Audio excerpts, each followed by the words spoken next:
સામાજિક તત્વો બન્યા બેફામ ઘર પાસે પાર્ક કરેલી રિક્ષા સળગાવવામાં આવી। સરિતા ફાટક વિસ્તારમાં સામાજિક તત્વોએ સળગાવી ઓટો રિક્ષા।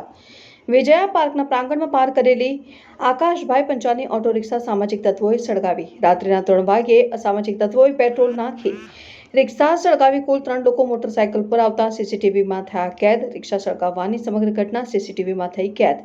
પોલીસ સીસીટીવી કેમેરાને આધારે તપાસ કરી રહી છે।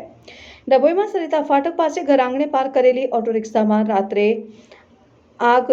ડભોઈની સરિતા ફાટક પાસે આવેલ વિજયા પાર્કના પ્રાંગણમાં પંચાલ આકાશ કુમારની ઓટો રિક્ષામાં રાત્રે 3 વાગ્યાની આસપાસ જ્વાળા દેખાતા નીચે દોડી આવ્યા હતા, પરંતુ ઉપર રહેઠાણથી પાણીનો મારો ચલાવતા રિક્ષા વધુ સળગે તે પહેલા ઓલવાઈ ગઈ હતી અને રિક્ષાની ડ્રાઈવર સીટ અને હુડ સાથે પાછળની પેસેન્જર સીટ બળી ગયેલ। જે અંગે ડભોઈ પોલીસને આપેલ અરજીમાં વધુમાં જણાવ્યું કે રાત્રે 3 વાગ્યે રિક્ષા કેવી રીતે સળગી, જે માટે આજુબાજુના સીસીટીવીના ફૂટેજની મદદ લઈ રિક્ષાને સળગાવવાને પકડીને કાયદેસરની કાર્યવાહી કરવાની માંગ કરવામાં આવી છે।